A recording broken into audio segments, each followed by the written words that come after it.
బలలో పార్టిసిపేట్ చేసే ముందు ప్రభు మన కొరకు చేసిన ఆ త్యాగాన్ని మనం ఒకసారి ధ్యానించుదాం. యెషయా 53వ అధ్యాయము. యెషయా 53.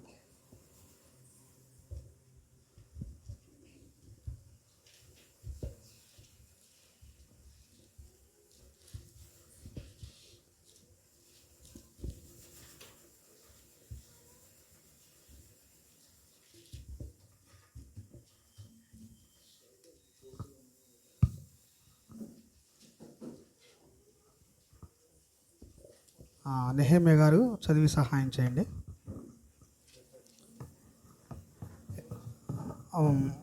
మొత్తం అది 53, మొత్తం 12 వచనాలు, 1 నుంచి 12 వరకు.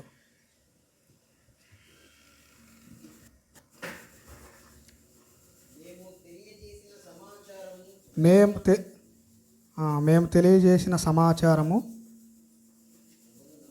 ఎవడు నమ్మెను. సరే, మీరు చదవండి.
కొంచెం జాగ్రత్తగా గమనించండి చదివేటప్పుడు.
కూర్చోండి. ఇది యెషయా గ్రంథం 53వ అధ్యాయం 1 నుంచి 12 వచనాలు కూడా యేసుక్రీస్తు ప్రభువారు ఆయన అనుభవించిన శ్రమల గురించి ముందుగానే ఒక రక్షకుడు పుడతాడు, అతడు ఇలాంటి శిక్షను అనుభవిస్తాడు, ఇలాంటి శ్రమను అనుభవిస్తాడు అని యేసుక్రీస్తు పుట్టి ఇప్పుడు భూమి మీద ఎన్ని సంవత్సరాలండి? అంటే భూమి మీదకు వచ్చి యేసుక్రీస్తు పుట్టి జన్మించి 2000 సంవత్సరాలు, 2000 సంవత్సరాలు, అది మనందరికీ తెలిసిన విషయమే. అయితే 2000 సంవత్సరాలకు ముందే, 2000 సంవత్సరాలకు ముందు 700 సంవత్సరాలు, అంటే ఇప్పుడు ఇది రాసి 2700 సంవత్సరాలు అవుతుంది యెషయా గారు ఈ 57వ అధ్యాయం రాసి. అంటే ఇంకొక 700 సంవత్సరాల తర్వాత ఈ భూమి మీదకి యేసుక్రీస్తు అనే ఒక రక్షకుడు జన్మిస్తాడు. సర్వమానవాళి పాపముల నిమిత్తం ఆయన శిక్ష అనుభవిస్తాడు, తన ప్రాణాన్ని మనుషులందరి పాపాల కోసం మరణిస్తాడు అని, అదేవిధంగా అతను అనుభవించే శిక్ష ఈ విధంగా ఉంటుంది అని ఇక్కడ యెషయా గారు రాశారు 700 సంవత్సరాల క్రితం. అప్పటికి యేసు ప్రభు వారు పుట్టలేదు. ఇంక 700 సంవత్సరాల తర్వాత ఒక వ్యక్తి పుడతాడు, అతను రక్షకుడు, మనుషులందరినీ రక్షించడానికి రక్షకుడిగా జన్మిస్తాడు, మనుషులందరి పాపశిక్ష తన మీద వేసుకుంటాడు, అతడు ఈ విధంగా బలి అవుతాడు, తన బలి ఈ విధంగా ఉంటుంది అని చెప్పటం జరిగింది. ఇది ప్రవచన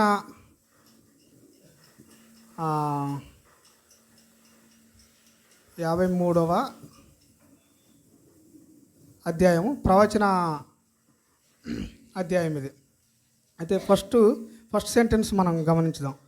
మేము తెలియజేసిన సమాచారము ఎవడు నమ్మెను అని అంటే, యేసుక్రీస్తు రక్షకుడు, ఆయన ఈ లోకానికి రక్షకుడుగా వచ్చాడు. ఆయన చేసిన రక్షణ కార్యం ప్రజలు నమ్మరు, కొంతమంది ప్రజలు నమ్మరు.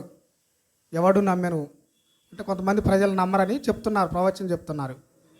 ఎందుకు నమ్మరంటే, యెహోవా బాహు ఎవనికి బయలుపరచబడను అంటే దేవుని యొక్క శక్తి, బాహువు అంటే శక్తి, దేవుని యొక్క శక్తి మనుషులు అర్థం చేసుకోవడానికి కష్టం. కాబట్టి ఆయన రక్షణ కార్యాన్ని ప్రజలు నమ్మటం కష్టమని ప్రవక్త చెబుతున్నాడు. తర్వాత రెండో సెంటెన్స్ మనం చూద్దాం. లేత మొక్కవలెను, ఎండిన భూమిలో మొలిచిన మొక్కవలెను, అతడు ఆయన ఎదుట పెరిగెను. ఎండిన భూమిలో మొక్క మొలవటం అనేది చాలా కష్టమైన పని. అది మంచి నేలలో, మంచి తడిసిన నేలలో అయితే మొక్క పెరగటం చాలా తేలిక, సులువుగా. ఎందుకంటే దానికి అక్కడ తడి నేల ఉంటుంది కాబట్టి, పోషణ ఉంటుంది కాబట్టి ఈజీగా ఎదిగిద్ది.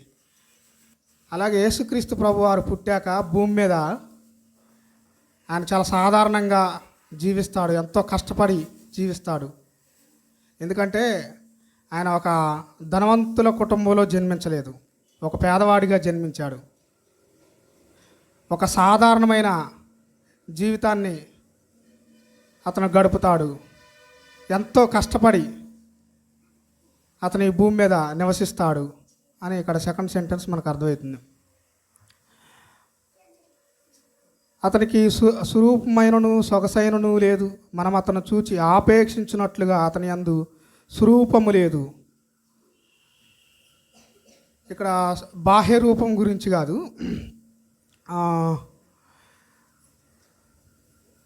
స్వరూపము లేదు అని అంటే అతను చాలా సాధారణంగా జీవించాడు. ఒక 2 జతల బట్టలు మాత్రమే ఉండేవి యేసు ప్రభు వారికి, కేవలం 2 జతల బట్టలు ఉండేది. అవి కూడా ఒక చిన్న బ్యాగ్ లాంటి ఉండేది, అందులో ఇంకో జత ఉండేది. ఇవి విడిచినప్పుడు వాటిని వాష్ చేసుకుని వాటిని వేసుకునేది. అలాంటి పేదరికాన్ని అనుభవించాడు. అయితే తృణీకరింపబడిన వాడు అని అంటే ఆయన భూమి మీద జీవించినప్పుడు, ఆయన యేసుక్రీస్తు శిలువ మరణానికి అప్పగించినప్పుడు మాత్రమే ఆయన్ని అవమానించలేదు. ఆయన 33.5 సంవత్సరాలు కూడా భూమి మీద ఆయన బ్రతికినప్పుడు ఆయన తృణీకరించారు, ప్రజలంతా కూడా ఆయన అవమానించారు, రిజెక్ట్ చేశారు ఆయన్ని అని ఇక్కడ అర్థమవుతుంది మనకి. శిలువ మరణానికి అప్పగించినప్పుడు మాత్రమే ఆయన్ని హేళన చేయలేదు, అవమానించలేదు. యేసుక్రీస్తు ప్రభువారు భూమి మీద 33.5 సంవత్సరాలు కూడా ఎన్నో అవమానాలు, ఎన్నో నిందలు, ఎన్నో హేళనలను భరించాడు. తృణీకరింపబడినవాడు ఆయన. మనుషులు ఆయన్ని విసర్జించారు, మనుషుల వలన విసర్జింపబడిన వాడును, వ్యసనాక్రాంతుడుగాను, వ్యాధిని అనుభవించిన వాడుగాను, మనుషులు చూడ నొల్లని వాడుగాను ఉండెను. ఆయన చూడటానికి కూడా ఇష్టపడలేదు కొంతమంది ప్రజలు. కేవలం ఆ 15-16 గంటల శ్రమ మాత్రమే కాదు, ఆ శ్రమలో 15 గంటలు 16 గంటలు ఉంది కదా, యేసుక్రీస్తుని శిలువ మరణానికి ఆయన బంధించినప్పటి నుంచి తర్వాత ఆయన్ని హింసించే ఆ 15-16 గంటలు మాత్రమే కాదు, యేసుక్రీస్తు ప్రభువారు ఈ భూమి మీద ఉన్నప్పుడు ఎన్నో నిందలు భరించారు, ఆయన తృణీకరించారు, విసర్జించారు. అతన్ని చూడటానికి కూడా ఇష్టపడలేదు, ఆ విధంగా జీవించారు.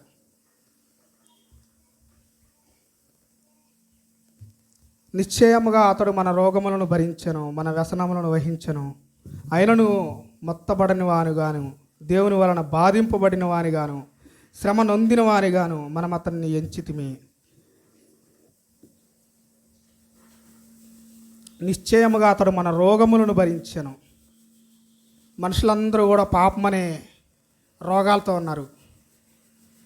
అది మనిషికి పాపమనే రోగాలు, ఆ రోగాలు ఇక్కడ పాప రోగాల గురించి, మన వ్యసనములు అంటే పాపపు వ్యసనాలను వహించెను. దీన్ని ఎలా అసలు వాస్తవంగా యేసుక్రీస్తు ప్రభువారు అనుభవించిన ఆ వేదన, ఆయన అనుభవించిన ఆ శిక్ష ఎక్స్ప్లెయిన్ చేయడానికి అసలు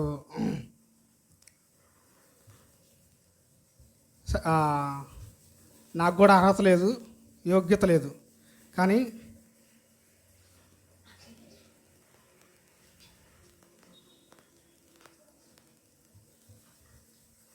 సర్వమానవాళికి ఉన్న రోగాలు, పాపపు రోగాల్ని ఆయన యేసుక్రీస్తు ప్రభువారికి పెట్టిన ముళ్ళ కిరీటం గురించి మీరు విన్నారు కదా. ఆ చెట్టు, ఆ ప్రాంతంలో ఆ ముళ్ళనిచ్చే చెట్టు ఉంది కదా, ఆ ముళ్ళు కనీసం 6 అంగుళాలు ఉండేదంట, 5 నుంచి 6 అంగుళాలు. దాన్ని బలవంతంగా ఇలా వంచి రౌండ్గా 2 సర్క్యులర్గా చుట్టి ఆ 6 ఇంచులు ఉన్న ముళ్ళు ఉంటాయి దానికి. దానికి చాలా చిక్కగా ఉంటాయి ముళ్ళు. ఆ ముళ్ళ కిరీటాన్ని నెత్తి మీద పెట్టి ఆ సర్క్యులర్ చుట్టి ఆ ముళ్ళ కిరీటాన్ని ఇక్కడ పెట్టి ఒక చెక్క తీసుకొని ఇలా, అంటే మరి అది పెడితే ఆగదు కదా కిరీటం, దాన్ని బలవంతంగా వంచింది కదా ఆ కొమ్మని, ముళ్ళ కొమ్మని. ఇప్పుడు సర్కారు కొమ్మలు అని అంటారు కదా మన ప్రాంతంలో పెరిగేది, కానీ అది కాదు, దానికంటే కూడా ఈ ముళ్ళు ఇంకా చాలా పెద్దగా, చాలా షార్ప్గా ఉంటాయి, మేకుల్లాగా ఉంటాయి. ఇక్కడ పెడితే ఆగదు కాబట్టి దాన్ని ఒక చెక్క తీసుకొని ఇలా గట్టిగా అదిమి పట్టి కొట్టేదనమాట. కొట్టినప్పుడు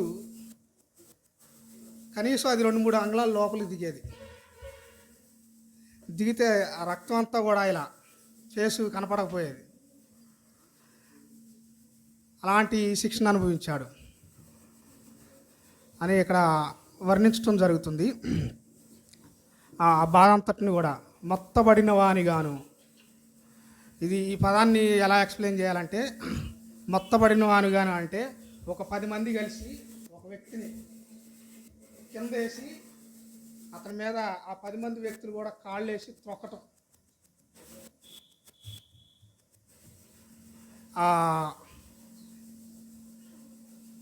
మొత్తబడిన వానిగాను అనంటే ఆ విధంగా ఆయన్ని హింసించారు, శిక్షించారు. శ్రమ నొందిన వానిగాను మనం అతని. ఇదంతా ఎందుకు అంతా శిక్షణ అనుభవిస్తున్నాడంటే మన అతిక్రమములను బట్టి అతడు గాయపరచబడెను. ఎందుకంటే మనం చేసిన పాపాలు, మన అతిక్రమములు అంత శిక్ష అనుభవిస్తేనే కానీ మన పాపాలకు ప్రాయశ్చిత్తం జరగదు. ఆ విధమైనటువంటి శిక్ష, అంత బాధని, ఆ ముళ్ళ కిరీటాన్ని కానీ ఆ హింసను కానీ అంత శిక్ష అనుభవిస్తే కానీ మన పాపాలకు ప్రాయశ్చిత్తం జరగదు. ఎందుకంటే మన పాపాలు అంత ఘోరంగా ఉన్నాయి. మన అతిక్రమములను బట్టి ఆయన్ని గాయపెట్టారు. మన దోషములను బట్టి నలగొట్టబడెను అని అంటే కొరడా దెబ్బలు గుర్తు తెచ్చుకోవాలి మనం. ఆ కొరడా ఏ విధంగా ఉంటుంది, ఎవరైనా చెప్పగలరా? కొరడా ఆ, కొక్కాలు ఇలా. అయితే ఆ రోజుల్లో బోన్స్ బొక్కలు ఉండేదంట. బొక్కల్ని కొక్కాలుగా తయారు చేసి దానికి 1 మీటర్ తాడు పెట్టేసి ఆ కొరడా దెబ్బని దాన్ని ఇలా కొట్టినప్పుడు వీటి మీద అది లోపలికి ఆ బోన్స్ లోపలికి 2 ఇంచులు దిగి లోపలికి 2 ఇంచులు దిగి కళ్ళకి పట్టేస్తాయి. ఇలా కొట్టి దాన్ని మళ్ళీ ఇలా గుంజాలి. ఇలా గుంజినప్పుడు ఆ చర్మం అంతా కూడా లేచి వస్తుంది. ఈ స్కిన్ వీపంతా కూడా రిబ్బన్స్ హ్యాంగ్ అవుతాయి కదా, రిబ్బన్స్ ఇప్పుడు సీలింగ్కి రిబ్బన్స్ హ్యాంగ్ చేస్తే అలా ఫ్యాన్ గాలి కూగుతూ ఉంటాయి. అట్లా ఆయన శరీరం నలగొట్టబడింది. ఆ విధంగా కొరడా దెబ్బలతో నలగొట్టబడింది. అది వాస్తవంగా మనం అనుభవించాల్సిన శిక్ష నరకంలో. మీరు నేను అనుభవించాల్సిన శిక్ష.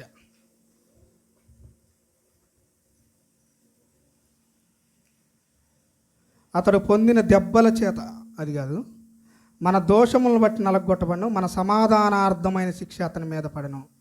ఆయన ఆ విధంగా నలగొట్టబడి ఆ విధమైన శిక్ష అనుభవించబట్టే మనకి ఈరోజు సమాధానం దొరికింది, శాంతి దొరికింది, మన జీవితాలకి, మన పాపాలకి క్షమాపణ దొరికింది. సమాధాన అర్థ శిక్ష అతని మీద పడను. ఆ విధమైన ఆ మాత్రం శిక్ష అనుభవిస్తేనే మనం చేసిన పాపాలకు ప్రాయశ్చిత్తం జరిగింది. సరిపడ మూల్యం చెల్లించాడు, సరిపడ శిక్ష అనుభవించాడు. మనం చేసిన ప్రతి పాపానికి, చేయబోయే ప్రతి అబద్ధానికి, చెప్పబోయే ప్రతి అబద్ధానికి ఆయన అలాంటి శిక్షను అనుభవించాడు, అలాంటి బాధను అనుభవించాడు. ఇక్కడ అతను పొందిన దెబ్బల చేత మనకు స్వస్థత కలుగుతున్నది. ఆయన ఆ విధమైనటువంటి దెబ్బలు తినబట్టే మన పాపాలకి క్షమాపణ దొరుకుతున్నది, మనకు రక్షణ దొరుకుతున్నది, స్వస్థత కలుగుతున్నది. ప్రజలందరికీ కూడా, మనుషులందరికీ కూడా, మానవులందరికీ కూడా ఆ విధమైనటువంటి బలి జరగబట్టే, ఆ విధమైనటువంటి శిక్ష యేసుక్రీస్తు ప్రభువారు అనుభవించబట్టే మనుషులందరికీ కూడా రక్షణ కలుగుతున్నది, రక్షణ దొరికింది. మనల్ని రక్షించటానికే, మనం బ్రతకటానికే ఆయన చనిపోయాడు, మనల్ని బ్రతికించటానికే. మనమందరము గొర్రెల వలె త్రోవ తప్పిపోతుమి, మనలో ప్రతివాడును తనకిష్టమైన త్రోవను తొలగను. గొర్రెల వలె త్రోవ తప్పిపోతుమని అంటే పాపము చేసి దేవునికి దూరం అయిపోయాము, తప్పిపోయాము. యెహోవా మనందరి దోషమును అతని మీద మోపెను.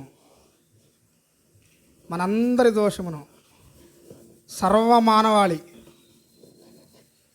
ప్రతి మనిషి చేసిన పాపాలు కూడా ఆయన మీద మోపబడ్డవి. కాబట్టి అంత కఠినమైన, అంత ఘోరమైన శిక్ష అనుభవించాల్సి వచ్చింది.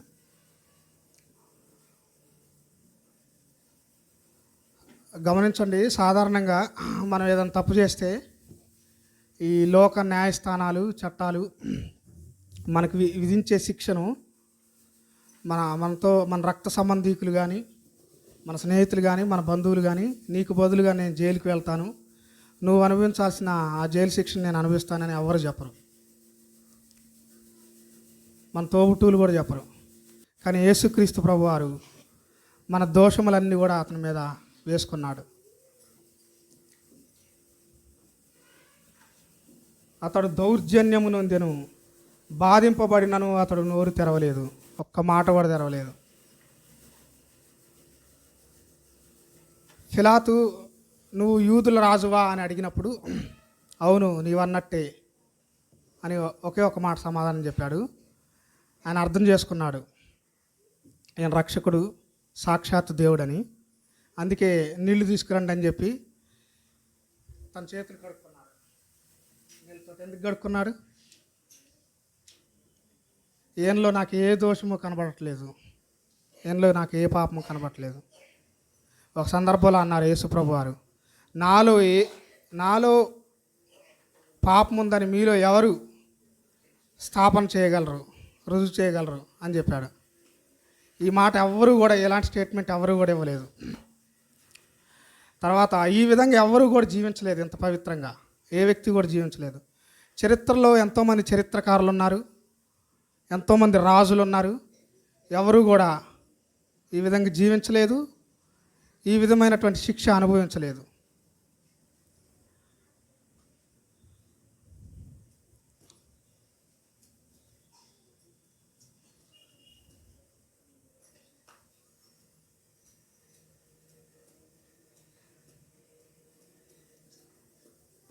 వదకు తేబడు గొర్రె పిల్లయు బొచ్చు కత్తిరించు అనేదట గొర్రెయు మౌనముగా నుండినట్లు అతడు నోరు తెరవలేదు. అన్యాయపు తీర్పు నొందినవాడై అతడు కొనిపోబడిన. అన్యాయపు తీర్పు.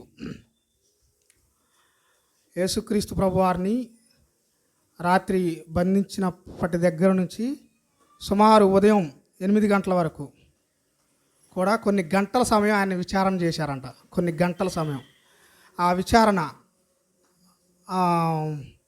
ఆ ఇన్వెస్టిగేషన్ సాధారణంగా అదేదో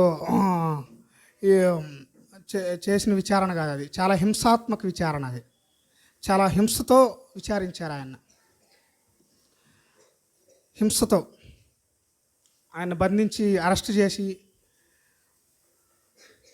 అన్ని గంటలు కూడా తర్వాత మొదట ప్రధాన యాజకుడి దగ్గర తీసుకెళ్లారు విచారించడానికి.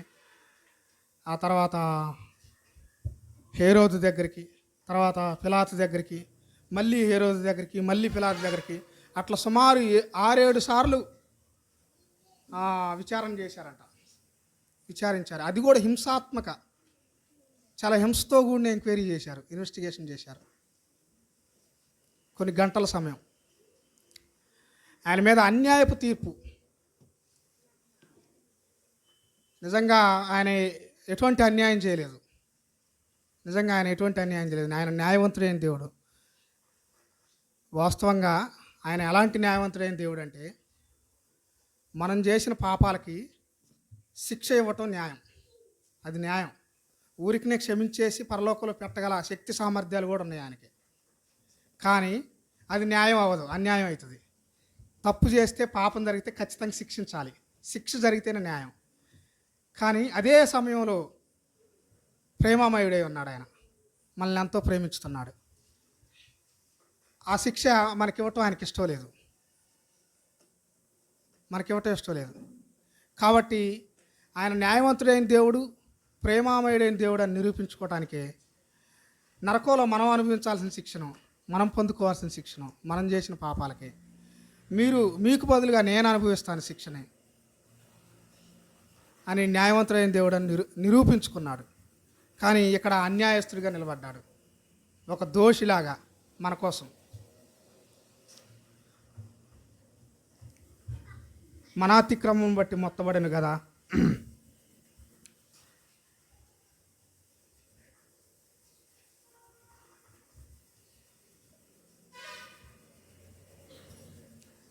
అతని నోట ఏ కపటమును లేదు, అతడు అన్యాయం ఏమీ చేయలేదు.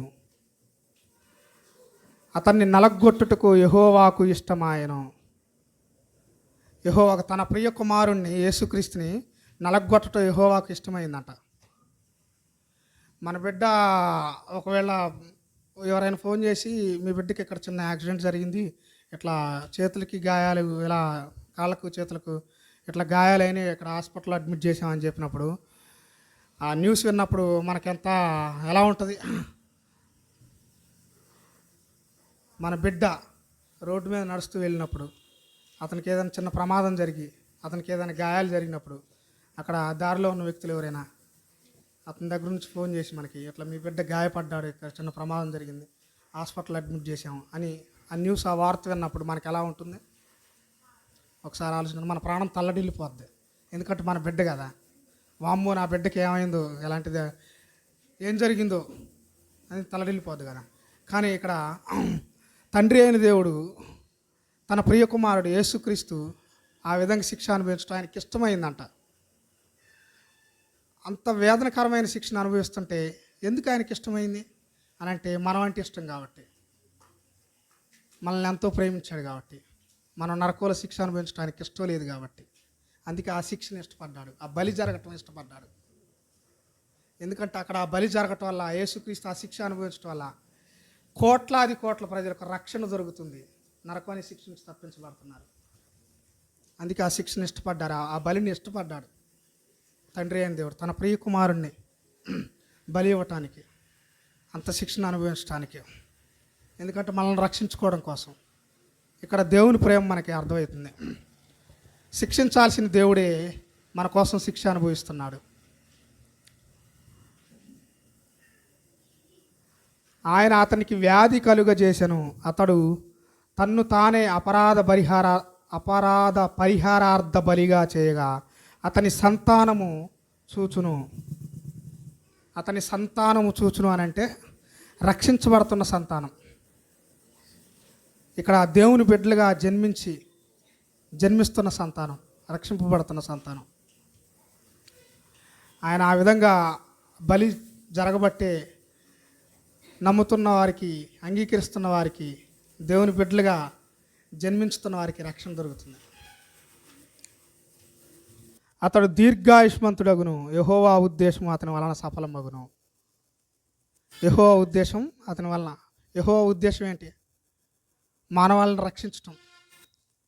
ఈ బలి జరగటం వల్లనే మనుషులందరికీ రక్షణ దొరుకుతుంది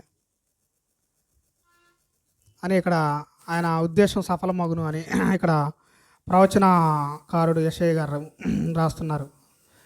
అతడు తనకు కలిగిన వేదనను చూచి తృప్తి నొందును. అతడు తనకు కలిగిన వేదన. యేసుక్రీస్తు ప్రభు వారు కూడా ఆ శిక్ష అంతటిని కూడా, ఆ బాధ అంతటిని కూడా, ఆ కొరడా దెబ్బలను, ఆ ముళ్ళ కిరీటాన్ని, తర్వాత సెలవులో ఆయన్ని హ్యాంగ్ చేసినప్పుడు ఆ చేతులకి మేకులకి కొట్టిన, అదే చేతులకి కాళ్ళకు కొట్టిన మేకులు, ఆ బాధ ఉంది కదా, ఆ బాధ అంతా కూడా చాలా తృప్తికరంగా అనిపిస్తున్నాడట యేసుక్రీస్తు ప్రభు వారు కూడా. తండ్రి అయిన దేవుడు కూడా అక్కడ ప్రియ శిష్యుడు, ప్రియ కుమారుడు ఆ శిక్షను అనుభవించడం ఎంతో తృప్తి నొందాడు. తర్వాత యేసుక్రీస్తు ప్రభు వారు కూడా సాటిస్ఫై అవుతున్నారట. సాటిస్ఫై అవుతున్నాడు, తృప్తి నొందుతున్నాడట ఆ శిక్షణ. ఆ బాధ అంతటిని కూడా చాలా సాటిస్ఫైడ్గా అనిపిస్తున్నాడు. ఎందుకంటే నేను ఇలాంటి ఇంత శిక్షణ ఈ మాత్రం బాధను అనుభవిస్తేనే కానీ ప్రజలకి రక్షణ దొరుకుతుంది, మానవాళికి, సర్వమానవాళి పాపాలకు ప్రాయశ్చిత్తం జరుగుతుంది అని మనందరూ రక్షించబడటం ఆయనకి ఎంతో ఇష్టంగా ఉంది. చాలా ఇష్టంగా ఆ శిక్షణ అనుభవించాడు.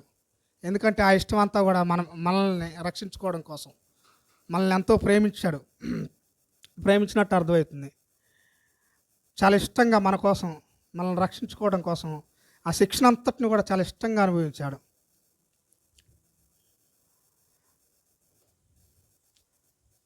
జనుల దోషములను భరించి తనకున్న అనుభవ జ్ఞానం చేత అనేకులను నిర్దోషులుగా చేయటానికి ఆయన శిక్ష, అలాంటి శిక్ష అనుభవించబట్టి మనందరం కూడా ఈరోజు నిర్దోషులమయ్యాం. దోషులమైన మనం అంతా కూడా నిర్దోషులమయ్యాం.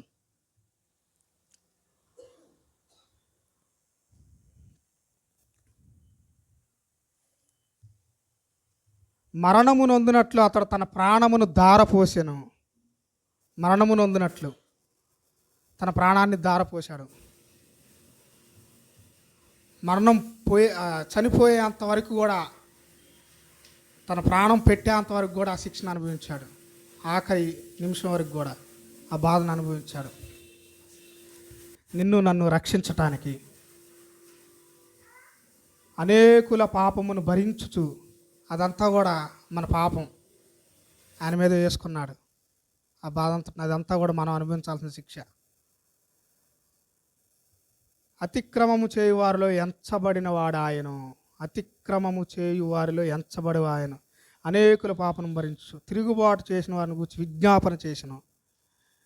ఇప్పుడు తండ్రి అయిన దగ్గర ఆయన విజ్ఞాపన చేస్తాడు. ఈ మనుషులందరిని రక్షించడానికే కదా నేను అంత శిక్షణ అనుభవించింది. వీళ్ళు చేసిన శిక్ష అంతా కూడా నేను అనుభవించాను కదా, వీళ్ళ కోసం నేను ప్రాయశ్చిత్తం చేశాను కదా అని విజ్ఞాపన చేశాడు. మెల్ గిబ్సన్ గారు తీసిన the passion of Christ cinema మీరు అంతా చూశారు. యేసుక్రీస్తు ప్రభువారు అనుభవించిన ఆ వేదనకరమైన శిక్ష అంతా కూడా, అది ఇంకా ఆ సినిమా డైరెక్టర్ చెప్పిన విషయం ఏంటంటే, ఇంకా నేను చూపించిన ఈ శిక్ష అంతా కూడా కొంతవరకే నేను చూపించగలిగాను, ఇంతకన్నా ఇంకెంతో వేదనకరమైన శిక్ష అనుభవించాడు ఆయన మన కోసం అని ఆయన ఆ సినిమా డైరెక్టర్ చెప్పడం జరిగింది. సుమారు 15 నుంచి 16 గంటల వరకు అని కొంతమంది పరిశోధనలు చేసి చెప్తున్నారు. ఈ వేదన ఆయన మన కోసం అనుభవించినట్లు. కాబట్టి దేవుడు మనకిచ్చిన ఈ రక్షణను బట్టి ఆయనకి లెక్కలేనన్ని కృతజ్ఞతాస్తుతులు చెల్లిస్తూ ఆ త్యాగాన్ని మన కోసం, ఆ త్యాగానికి సాదృశ్యంగా ఉన్న ఈ రొట్టెలో, ఈ ద్రాక్షారసంలో మనం చేయి వేసే ముందు యోగ్యంగా మనల్ని మనం పరీక్షించుకొని అందులో చేవేయటానికి సిద్ధపడవలసిందిగా ప్రేమపూర్వకంగా కోరుతున్నాను.